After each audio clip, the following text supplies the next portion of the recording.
Prime Minister Christopher Luxon says he had a very natural conversation with King Charles when they met for the first time in Samoa today.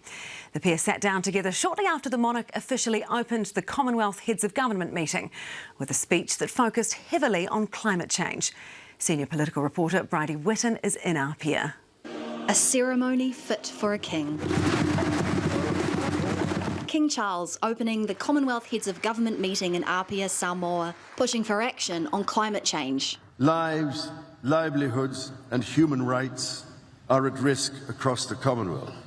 After urging leaders to renew their faith in one another in the face of climate challenges, he made his own vow. For my part, I can assure you today that for however many years God grants me, I will join you and the people of the Commonwealth on every step of this journey.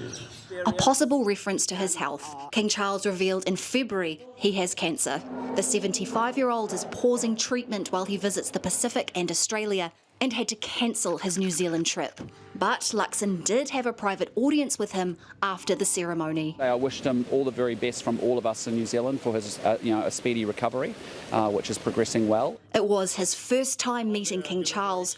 Royal protocol means he can't disclose the details of their chat. And it was a very natural conversation. It was just the two of us sitting outside and having a chat on a couple of seats, and I really enjoyed getting the opportunity to meet him. Climate change was likely a topic, given how central it was to King Charles's speech. So do you think New Zealand's doing its bit? Yes, absolutely. New Zealand's deeply committed to net carbon 2050. Luxon will have another royal visit tonight, visiting King Charles, Queen Camilla and other leaders for dinner, capping off another busy day of meet and greets, which included a quick helicopter ride to visit Kiwi troops on the HMNZS Canterbury, here to help Samoa host this massive event. And we're very grateful for everything you're doing to support making sure Samoa has a very successful childhood subordinate to us. An important series of meetings with some of the world's most important leaders.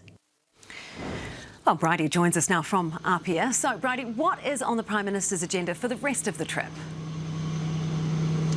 Sam, well, the Prime Minister's last event of the night is that dinner with the King and the Queen. It will be a huge affair, and we can presume there'll be all sorts of rules and protocol that come with dining with the royal couple, though the Prime Minister has already met King Charles twice today, so we can safely assume he'll be pretty comfortable with those by now. Tomorrow is when we get the more significant political and policy movements. Off the back of all these bilateral meetings, the Prime Minister will head into a private leaders retreat, and the outcomes and commitments made there will be published in a communique afterwards.